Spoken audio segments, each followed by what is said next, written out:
Welcome to the Providence College Podcast. I'm Joe Carr. We're happy to bring you an encore presentation of a summer 2020 interview with Brian Burke. Brian is one of many PC alumni who has carved out a successful career as a sports executive, in his case as a Stanley Cup winning NHL general manager. A few things have changed since this interview, so let's catch up. First of all, the NHL was able to navigate multiple challenges and complete the 2020-2021 regular season. The Stanley Cup playoffs are down to 4 semifinalists, and fans are back in the arenas. Partway through the season, Brian took over as president of hockey operations for the Pittsburgh Penguins. From that point on, Pittsburgh was one of the NHL's best teams and went on to win their division. He has also taken his work as an advocate for the LGBTQ+ community to his new city. Click the link in the show notes for an NHL.com story about Brian's participation in the June 5th Pittsburgh Pride Revolution March. One more quick thing, we talked a lot about Burke's Law, Brian's memoir that was just about to hit the bookstores last summer. It's widely available now, and I can't recommend it strongly enough, especially for Friar hockey fans. One Friar great after another gets mentioned in one of the long list of rollicking hockey stories Brian shares. His PC coach Lou Lamoriello is, no surprise, one of the central figures in the book. Thanks again for joining us. Here's our conversation with Brian Burke. Our guest today is longtime player, agent, professional hockey executive, and commentator Brian Burke, a member of PC's class of 1977. Thanks for joining us today, Brian, from your home in Toronto. My pleasure, Joe. Thank you for having me on. Good to see you. So, a life in hockey, and I bet you've never seen anything like this. Training camps underway in July, a couple of weeks from NHL games. Are you optimistic about the NHL's plan here? Yes, I think it'll work. I think the key is the next 8 or 9 days to get from the training camp sites into the bubble, the two bubbles. I think once they get to the bubble, I think they'll be able to keep them safe and isolated, and I think the plan is excellent. The players need to be very disciplined right now, though, between now and then. Do you have any particular concerns when you look at the plan? Does anything jump out at you as problematical? No, I think the issue is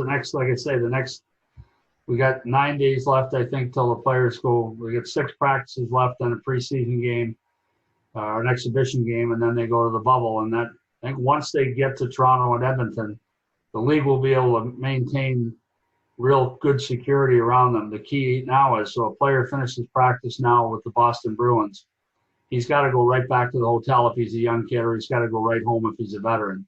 They can't stop at Dunkin' Donuts and get a coffee. They can't stop and have a few beers at the pub on the way home like players have always done. So if they're disciplined now, once they get to Toronto and Edmonton, I think we'll be all right. It's really going to be a sprint, sort of a 24-team playoff. What do you expect in terms of quality of play? Well, the feedback from around the league has been that the training camps have been excellent. The energy's been good. I worry about such a short training camp that you'll have some groin and muscle injuries, and there's been a few of those. But the fine line is to get right back into game tempo in 14 days or less. Without pushing too hard. So from what I hear, teams have used different approaches, different days off, scrimmage versus non-scrimmage, drills versus other, battle drills. So there's a lot of different theories going into how they're preparing, but it sounds like everyone's off to a good start. I've texted a few players. They all say camp's great so far. They're happy. One of the things that's going to be so strange for those of us who love to watch the game and feel the emotion that comes from the crowd will be playing in empty arenas. Well, how will that affect play? Well, I think we're all used to playing in front of small crowds at one point in our lives. When you played outside as a kid, there was no one watching. And even even some of the college teams that I played, we had very small crowds at home and sometimes on the road. In the American League, if you went into Binghamton on a Tuesday night, there wasn't a very big crowd there. So I think players are more accustomed to it than they think. They've done it before. I think it's going to be strange, but I think they'll get over that right away, because when you're playing, you tune all that out anyway. You don't hear the crowd. You don't pay any attention to that. So I think I think we'll get some good audio of the players talking to one another, and probably not all family specific or appropriate, but But I think we'll get some good sound bites out of it from the officials and the players. I think it'll be good. Sounds like fun. Will you be involved in the broadcasts? Yeah, I just got my schedule. We're doing some days we're doing as many as 3 games, so it's going to be some long days in the studio, and I'm looking forward to it. It's been 4 months, and we've been working a lot on radio with guests, and now to talk about games and talk about the first period. I'm really excited. So I start on the first. I've got 2 games that day. No, can't wait. That sounds like fun. Well, let's talk about your journey to Providence College. So you're born in Providence, but grew up in Edina, Minnesota, and then made your way back to Providence. How did that all come about? Well, my dad worked for Sunbeam Appliances, a company that's still around today, and he kept getting promoted. He made it up to vice president, and they kept moving him. So I'm one of 10 kids. My mom and dad first went to St. Louis.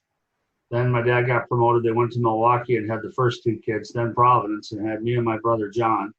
I was actually born at Lying In Hospital, which is only about 1,000 yards away from the campus. And I remember telling my mom that when I first got to school. I said, "Ma, you had me right here. It's right beside the school. They're down on Smith Street." So we moved to Minnesota when I was 12, and I started playing hockey that next year. And then Bob O'Connor was a famous Minnesota coach, and he played with Lou. And he talked Lou into recruiting me, and we had a pretty good pipeline from Minnesota there for a while with Bob O'Connor there. That's an amazing story, isn't it? When you think about it in the context of the way things are done now, so many Minnesota players. You were followed by John Sullivan, then you had Scott and Kurt Kleinendorst, and Steve Anderson, Bruce Reboy, and the list, Noel Catterall. But Coach Lamoriello didn't really have to go to Minnesota because he had a guy there finding the players for him. Yeah, and it was a real good pipeline for a long time. And Bob O'Connor's the reason I started playing hockey. He encouraged me, and I moved to Minnesota. I didn't start playing until I was 13. But Bob was my first coach, and he was great to me. He's very influential in my life. He and Lou Lamoriello, if I remember correctly, were they line mates? They were teammates anyway, right? Teammates, I think, for 1 year, because Lou was a very young freshman. Lou was like a 17-year-old freshman, and Bob O'Connor was a Marine Corps veteran. I think Bob was 22 or 23 when he played with Lou. He was 17. But Coach Lamoriello told me a great story. They were playing at New Hampshire, and Lou was the right wing, and the fans, they were outside back then. They played outside, and the fans a couple of them punched Lou and were taking swings at him. He didn't know what to do. He was a sophomore. He couldn't play as a freshman back then. And so Bob O'Connor said, "You play center." And Bob went right down the side of the rink and speared like 10 people, got them all back off the boards. He said, "All right, now go back to the wing." Problem solved. Yes. That's a good teammate right there. Self-help back in the day. That's for sure. So that's probably Snively Arena, right, at UNH in the old days, or someplace like that. How much of an influence on you was Lou Lamoriello? Well, I was at Providence from 1973 to 1977, and I say this in my book, so it's already been written down. The most important 4 years of my life, the most influential 4 years of my life, because I was a pretty green kid, right? I was pretty young as a it was my 6th year of organized hockey. I walked down and made the team at Providence College. So Lou took me from being this green kid to being a full-grown man and signing with the Philadelphia Flyers and going to law school at his insistence. Lou was a huge influence on me. I could never repay Lou the debt that I owe him. Obviously, a successful college coach and administrator, the driving force behind the formation of Hockey East, but a legendary professional hockey executive. What is it about Lou Lamoriello that has made him so successful in those roles at the professional level? Well, I think Providence College, that small little school, has produced 4 NHL general managers. Pretty impressive. Lou, John Ferguson Jr., now Fitzy, and me. And so I think with Lou, it's the same things that made him successful in everything he's done in his life. He was a top baseball player at Providence College. He was a star hockey player, excellent student, successful baseball manager in the Cape Cod League. I think he has integrity. He outworks you. He outprepares you. The same things that have made him successful at every level have translated very well in pro sports. So 2 of you have won Stanley Cups, you and Lou Lamoriello. Yeah. Have either of the other 2 won a cup? I can't remember. Sorry? Have either of the other two Friars who became GMs won the cup? I can't remember. Fitzy as a player, but no, I don't think so. Okay. Not in management, not yet. Doing pretty well. What was that like? What kind of a thrill was it to win the Stanley Cup with the Ducks?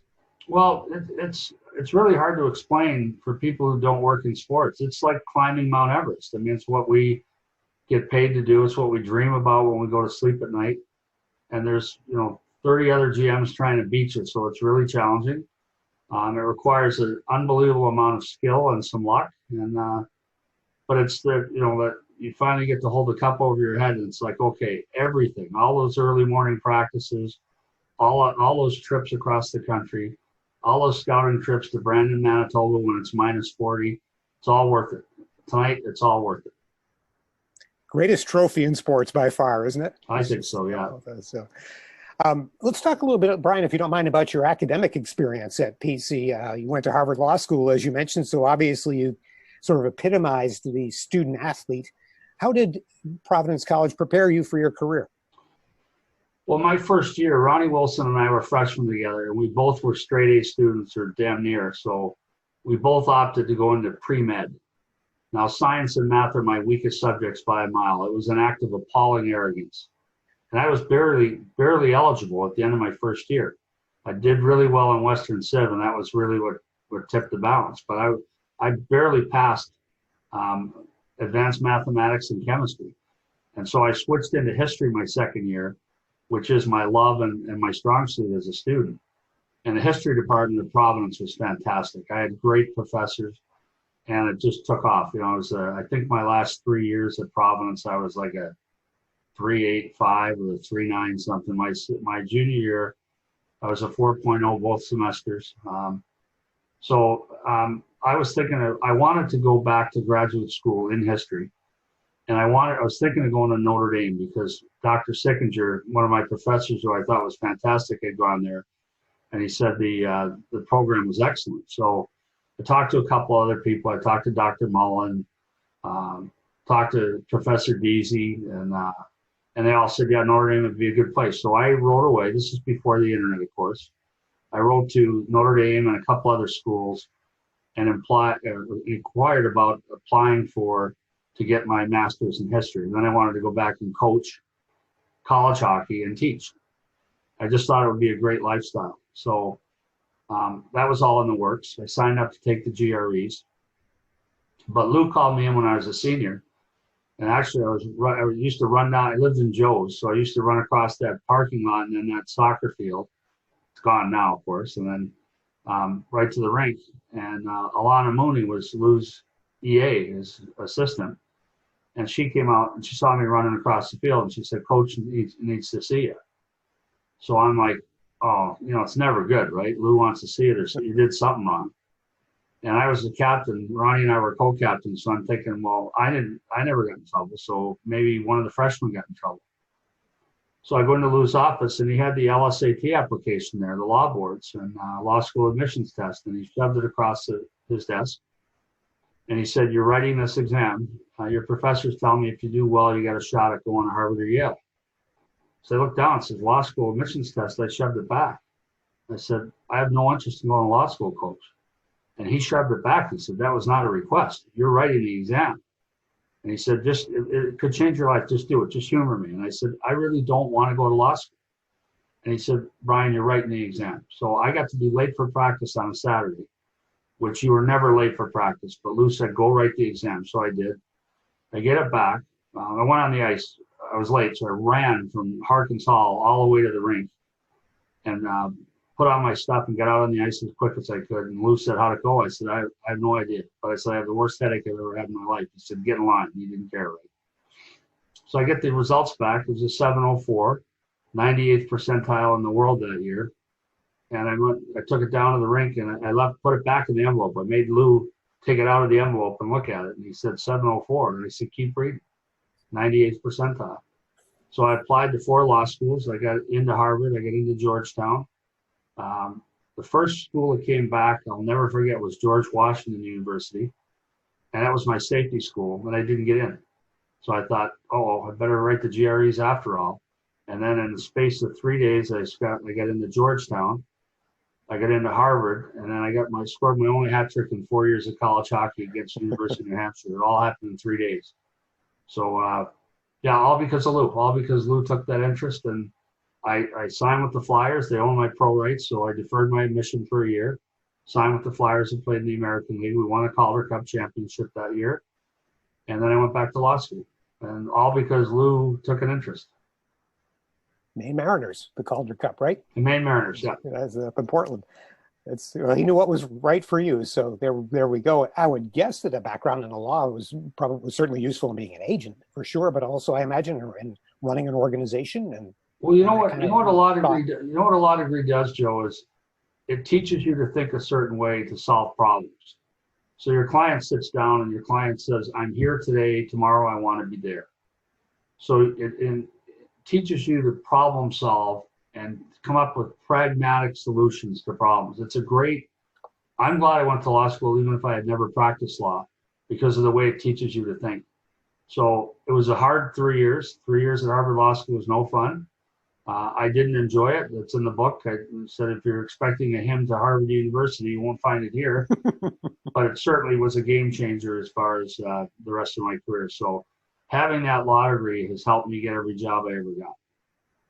The book Brian mentioned is his forthcoming memoir, which we want to talk about at length in just a minute, because that's going to be terrific. But one other subject, Brian, that I would like to talk about with you is the story related to your late son, Brendan, who died in a car accident at age 21, 10 years ago, after coming out. And from the tragedy of his death comes a story of great impact in sports, especially hockey. I'd like you to tell us about the You Can Play initiative and really about Brendan's impact and his legacy. Yeah, so Brendan came out. He was a student manager at Miami University. They used to call it Miami of Ohio, but now it's Miami University, the one in Oxford, Ohio, not the one in Miami. And he was a student manager there. The coach was Rico Blasi, and he had come out to his whole family and some friends, but no one on the hockey team knew that he was gay. And he decided to come out, and I said, you can't come out in the middle of the season if it's going to be a distraction for your team. You have to ask Coach Blasi. I said, I'm not embarrassed, Brendan. I will be there when you come out. I'll be there at the announcement. But I said, you've got to ask Coach Blasi and make sure. And Rico Blasi hugged him and said, no, you want to come out? Come out. It'd be great. So he came out, and it was a big deal. And after he passed away, our family, Patrick more than I, my son, started You Can Play. So You Can Play, the message was to young gay team athletes that if you can play, you can play, because the dropout rate's very high, particularly with male athletes in team sports. And it gets to a point where there's a homophobic dressing room atmosphere. And the notion was, if you can play, you can play. In other words, if you can play, if you're good enough, you can help our team win. You can play. You belong. And it was a much broader message. We're talking about a small number of gay athletes in team sports, but the message is really to everyone in the LGBTQ community. You can contribute. You are welcome here if you can contribute. So I think it's really empowered a lot of young athletes. I think it's really empowered a lot of young gay people. I got letters. I still get letters from people saying that, your son inspired me to come out, and your son inspired me to accept my son who came out. So I think Brendan changed a lot of lives. I know my dad, before he passed away, said he thought that's why Brendan was sent to this planet. So, yeah, he was a great kid. Still miss him all the time. Oh, I bet you and your family have done so much. And researching this a little bit, I watched a video with you and Patrick, and so impressed with Patrick, Brendan's older brother, who said that Brendan had a heart the size of a hockey rink. What a great line. But Patrick really continues to be a real driving force here, doesn't he? Yeah, he deserves a lot more credit than I do. He's done great things with You Can Play, and they've partnered up with the National Hockey League. They've partnered up with the National Football League. It's been the reception has been terrific. So this year they canceled the Pride Parade here in Toronto, but Rick Mercer, who's a famous Canadian actor, author, comic, he and I and my daughter marched the parade route. It actually marched one block east of the parade route, right through the heart of the village, the LGBTQ section of Toronto. and crossing on the rainbow sidewalks and everything. We walked the parade route and just thought about Brendan. Well, certainly Brendan will be a part of your upcoming book, Burke's Law, A Life in Hockey. Tell us what inspired the book, and when will we be able to read it, most importantly? Well, you can pre-order it now. I don't know how to, but you can go online and pre-order it now. I know a lot of people have texted me that they've already done it. It comes out October 13th. I mean, basically, it's the story of my 32 years working for teams and starts in the agent business. And I tell stories that I think people will find interesting about the agent business, about representing Brett Hull when he turned pro, about being a young assistant general manager in Vancouver, then a rookie GM in Hartford, then working at the league office, then going back to Vancouver as GM, then Anaheim win a cup, working in TV and the media, and stories about the behind-the-scenes stuff that happened in all those jobs. It's really a look inside the curtain or behind the curtain. If you're a hockey fan, I think you'll find it interesting. It was fun writing it. Stephen Brunt is the author that helped me, and he writes great sports books, and this one's, I think, going to be very popular. So all from memory, or did you keep notes as you went along, or is there anything that you were able to draw on? Yeah, what I did is, first off, my last year in Calgary, my workload fell off late in the season. It was clear to me that my boss was thinking at the end of the year we'd make a change, which we did. So I did an outline. If you're going to write a book, do an outline. Then I did chapters. And then I started writing down stories. So I did about 150 pages, single-spaced, and gave it to Stephen, and he promptly threw it all away. He used it as an outline, but he didn't use any of my writing. He said I wrote like a lawyer. And I did keep notes. I did, especially after 2007 when we won the Cup, knowing that I was probably going to write a book at some point, I did start to take some notes. And then what I've done, I've tried to get everything accurate, but you go back 35 years for some of this stuff, and I'm sure there's stuff I got wrong. But I've gone back and checked on, before I did a section, before I wrote it in the book, I would send parts of the book to people who had been involved with me at that time and say, is this accurate? So I think I've got, touch wood, I think I've got pretty good accurate information in there. There's some really interesting stories, I think, that people will see, well, that's how it works behind the scenes of the pro sports team. So 12, 13 years in the making, then. You started thinking about it after winning the Cup, huh? Yeah, so, but I didn't really do much with it other than keep a diary. And like I say, I will apologize to anyone for anything I got wrong, but it was not for a lack of effort to get it right. So it's safe to say I think you referenced this earlier, some Providence College in this book? Oh, yeah. I mean, I talk about playing for Lou, and I was a walk-on freshman, and I never forget what Lou told me my first week. He saw how hard I was working, and he said, okay, you want to make the team, here's what you have to do. It's in the book. And then my 4 years there, and when I weighed in at Providence College in 1973, I was 6'2", same height I am now, and I weighed 176 pounds. Like, I was skinny as a rail. And when I turned pro with the Flyers, I was the same height, 6'2", and I weighed 206 pounds.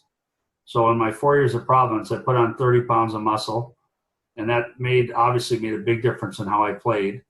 And again, Lou, with the discipline and all the coaching he gave me, and he taught us how to be men too. So I will never be able to repay Lou or Providence College. It was the most important 4 years of my life. I really felt there was constant pressure on me as a student there to be better, to be a good person, to be polite, to be better. And I'm still very close friends with most of the guys that I was friends with at Providence. We're still friends. There's a consistent theme when we talk to people who played for Lou Lamoriello, and there have been a few. Mike Leonard, of course, is one who's been a guest a few times with us, and it's just what you said. He changed their lives. So that's certainly something. I look back when I was a freshman. I was so green, from Minnesota. I thought everyone talked funny. I didn't understand some of the language. I didn't know what a packy was. That was a liquor store. I didn't know what a frap was. There was, we called it pop. Everyone there called it soda. And they made fun of how we talked. And I had trouble understanding. Like Jimmy, I'll tell you a story. My roommate my first year was Jim Parks, Parks, from New Jersey. Great guy, still friends with him. And Lou called me and said, I roomed with John McMorrow, who was from Edina, and Lou called me and said, I have your roommate's name. His name is Jimmy Pox. Well, I wrote down Pox. And my mother, who's passed now too, but she was a nurse, and she was like, "That's a funny last name. That's a weird last name." I thought he said Parks. It was Jimmy Parks. So our first week there, we were homesick, and we couldn't understand the Boston or Rhode Island kids in the dorms. We couldn't really, literally, had trouble understanding them. And about a week in, you got it, right? It's no big deal. But yeah, I was a screen kid, and Lou turned me into a very serious student, a very serious hockey player. And I think, taught us the right values as far as the value of hard work, the value of good friendships, the value of telling the truth, the value of having integrity. All those lessons that Lou taught us, I think it's helped us all. By the way, we'll figure out that issue of how to pre-order the book, Brian, and we'll put it in the show notes so that people can follow that link. It looks like it'll be great. When you started to conceptualize this book in terms of a series of what I expect are mostly rip-roaring stories, what's the first one that came to mind? What would you say? Oh, I've got to get this in the book. Well, the story I tell is the only story I tell about high school sports is that we had a big problem on our football team when I was in high school. And 4 guys skipped practice to go hunting. And the coach had promised us a day off, and he kicked them off the team. They said, well, you promised us a day off if we won. And it split our team right down the middle. And I remember thinking, that was my first lesson on, you've got to be frank and honest with your players. You have to. You got to keep your word with your players. So I think you talk to any player that played for me in the whole 32 years, they'll say, Brian always told us the truth. He always had our back. He cared about us. All stuff I learned from Lou. Like Lou, if you went to Lou and said, how come I'm not playing more? He'd say, because you suck. Right now you're terrible. And then he'd give you some tools. He'd say, well, here's what you have to do to get better. But he was never mean, but he was always brutally candid. And, he was, it wasn't pleasant playing for Lou, but it was great. And everyone graduated. Every single guy I played with graduated because Lou made them. And no other school can say that they're one of their top athletic teams that had 100% graduation rate. Nowhere. I'd like to get your insights, Brian, on college hockey as it's played today, especially with respect to how it prepares the elite players for the professional game. What do you think of the way college hockey is played in 2020? Well, there's been a fundamental shift. First off, the face mask has really changed the way the game is played. It's made it hard for NHL teams to figure out who's going to still play tough when that face mask comes off. I think the number of games, they play way more than we played. They play up to 40 games, 38 games. We never played that many. I think we played 28. Was the most one year, I think. So I think it's good. The one thing that's changed is when I was a freshman, I was a true freshman. I was 18. So was Ronnie Wilson. So was John McMorrow. Now most of your freshmen are 19 or 20. So they've pushed the year back. So we're getting these guys in the NHL a year or 2 or 3 later. And it's not uncommon now for them to commit to a scholarship to a 17-year-old and tell them you got to play the next 2 years in the United States Hockey League in Sioux City for 2 years, and then we've got a spot for you. So that's the one negative I'd say is they've pushed the timing back. But the players we get from college hockey now are astoundingly better. Like, there's no way I could play at Providence College today. Even in my senior year when I was at my best as a player, I would have a hard time making the team at Providence today. I don't think I'd make it at all. And if I did, I'd be hanging on by my fingernails. So they've turned it into, and you look at a lot of schools that never produced players are producing players now, like Ivy League schools, and Mercyhurst has players now, and Rochester Institute of Technology. So it's really grown. Penn State came in as a D1 program a few years ago. Arizona State University came in as a D1. University of Alabama Huntsville continues to survive. So the game has actually grown, which for a non-revenue sport is very unusual. I love the way the game is played now. And one of the things that this relates to what you just described is the depth of the fourth line guys. Yeah. And really good players. And correspondingly, and PC was a leader in this, the rise of women's college hockey and national team hockey has been phenomenal. That shouldn't be overlooked because Providence was an early powerhouse in women's hockey. Along similar lines, we're awfully proud of what we see here at Schneider Arena these days, the great program under Coach Nate Lehman. Certainly as an executive, you've been watching his teams play for a long time and assessing the kinds of players that he brings into his program and the way he develops them. Your thoughts on Nate Lehman and the work he does? Well, I think Nate Lehman's done a terrific job, not just the national title, which obviously we're all very proud of, but consistently good teams that play an entertaining game. Like the way they play is the way they're going to be expected to play as professional athletes. And there's a lot of teams that don't do that. They play real, very, trap-oriented defensive hockey. And Nate lets these kids play and lets them develop their offensive skills. I think he's done a great job. I think he's a good guy, too. I really like him. It's really a source of pride around here these days, too, because, year in and year out, these are excellent teams and people really enjoy watching them play, and they're in the community, good students and the whole thing. And the graduation rate's still right where it should be. The GPA is right where it should be. He hasn't taken his foot off the gas at all on the academic side, and he's done a real nice job. That was a good hire. So 2015, the national championship that you referenced, where were you when you learned about that? What kind of a thrill was that for you as somebody who's worn the uniform? Well, it was a great thrill because finally we could not stop taking grief from Boston College guys and Boston University guys. But I think, I played the first game at Schneider Arena that was played there in the fall of 1973. And they were pouring the floor while we were skating at North Smithfield and at Brown and at the Providence Civic Center, wherever Lou could get ice, we practiced. And they were we would come back and run down a rink and see how it was coming along. So they put in all the cooling system in the floor, and then they poured the concrete. I remember seeing Lou out there in rubber boots watching them pour the floor. And we didn't know if we'd be able to play that first game. We played the University of Pennsylvania, and we won 1-0. Danny Kennedy scored, I'm pretty sure.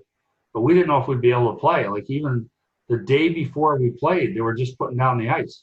And the first time we went out to skate, big chunks of ice were coming out, but we had managed to play, and then, of course, helped participate in the rink refurbishment a couple of years ago. They did a great job.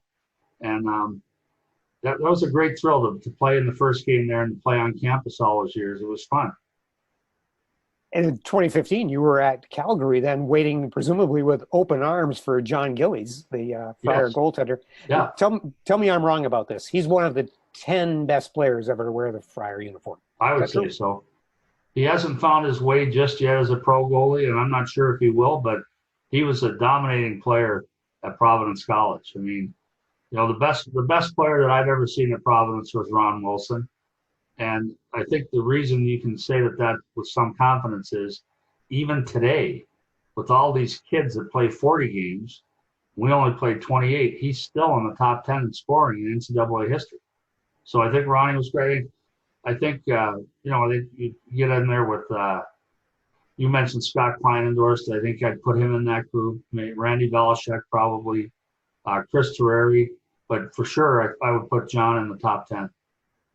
You're in my era there, Brian. I like that with those guys, Scott and Kurt Kleinendorst. Scott unfortunately died recently, too. That's right. I heard that. I talked to Kurt. Rest in peace. And with respect to John Gillies, if you have any doubt about how great he was, just rewatch the last minute of that championship game a few times. I've seen it 1,000 times. It gets better each time. So save after save. It was fun. How about if we play a quick round of hashtag Ask Burke? Sure. Pick this up on your Twitter feed, which is, by the way, a must follow for hockey fans on Twitter. But every once in a while, Brian does an Ask Burke, which people throw things at him. I've got five quick kind of lightning round things, Brian. Then we'll let you go. Other than Ron Wilson, who was the best Friar teammate that you had? Other than Ron Wilson, the best Friar teammate that I played with. I would say the best athlete was John McMorrow, but he got hurt every year. So he was a high pick with the New York Rangers back when they didn't draft college kids. But he got hurt every year and never really lived up to his potential. A guy that I really enjoyed playing with was Dave Kelly, who was captain when I was my second year. And he was a big, tough right winger and scored a lot of goals. And he was a guy that I really looked up to as a player. And then one year ahead of me, a real special player was Dan Kennedy, who was a fantastic hockey player and a good student. I really tried to model myself after him. He was kind of my idol when I was playing as a sophomore and a junior. Who were the Friars' biggest rivals when you were playing at PC? Boston College, no question. Brown and Boston College. Brown We hated Brown. When I was a freshman, they still didn't let freshmen play. So Ronnie Wilson and I were in the first or maybe second class, I think the first, of where freshmen were allowed to play. So we played 4 years. And I graduated with the record for games played at Providence College. It's the only record Ronnie didn't have. And it was, of course, every kid that's played since has gone by it by 20 to 80 games because they play so many more games. But the big rival was, the Dominican priest would be like, we don't care if you win any games this year as long as you beat Boston College. And those games were really crude, really rough games. Like, we hated each other. Those games were always really dirty. What was the impact of your cohort, the guys that you played with and around? And I mean this obviously in the context of the Miracle on Ice. So the impact of your cohort on the development of the game in the United States. Well, it was interesting. I think I played against 13 of those guys. So I had an interesting dichotomy because I played at Providence College, but I went home into Minnesota for the summer. And we played in the college summer league with all the top college players from all over the country. So if you were from Minnesota, even if you went to Colorado College or Denver, you came back for the summer, we all played in the same league. And it was a really good league. There's like 20 NHL guys that played, more than that, probably 30, that I played with or against. So I played against a lot of the Robbie McClanahan and a lot of guys that were on that Miracle team, Steve Kristoff. I played against them in summer hockey. And then I played against all the kids from BU, like Mike Eruzione, Dave Silk, Jackie O'Callahan, all those guys. So I knew or played against about 13 of those guys. And that Miracle on Ice in 1980 was such a galvanizing thing. And it jet propelled USA hockey in the USA, and USA Hockey, which is the national governing body. It jet propelled that. I mean, in my lifetime, it's the biggest single impact incident event that happened in hockey that propelled hockey. The second would be the Gretzky trade. When he got traded to Los Angeles, that helped hockey in the U.S. a lot. And what a lot of people don't realize is one of the biggest factors in the expansion of hockey around the U.S. has been the existence of minor league hockey. So wherever you have an American Hockey League team or an East Coast Hockey League team, youth hockey springs up around it. And so we have, like, I remember going to a game at Providence and seeing 3 scholarship kids from Texas, for God's sake, Texas. When I was at Providence, you never saw anyone from Texas. So to me, that 1980 team had no idea the impact they were going to have on the hockey world south of the 49th parallel, but it was staggering. As an aside, we'll get back to our list in a second. Did you have a professional relationship at any point in time with Herb Brooks? Yeah. Herb Brooks, I actually got to be pretty good friends with Herb Brooks, and he didn't recruit me. And I saw him after a summer league game, and I'd had a really good game, and he came up to me and said, letting you go to school out of state was a big mistake. And I said, hey, Herb, you never even spoke to me. Don't give me that garbage. He was a great guy, and he used to stack. There was a guy named Mr. Carlson that ran the summer league.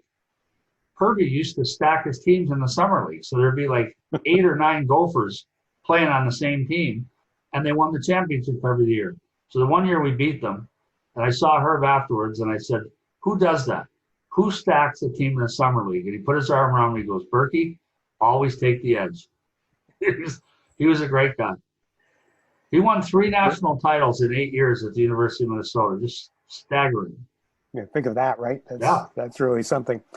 If you could change one thing about the pro game, what would it be? I would play fewer games. I think 82 games is too many, and I think the product suffers some nights. Like there's too many good players missing games. And I've been saying this since I worked at the NHL back in 1993. I remember Gary Bettman said to me the first week on the job, what's one thing I can do to make the game dramatically better? I said, play fewer games. He goes, well, we can't do that. I said, I know, but you asked me.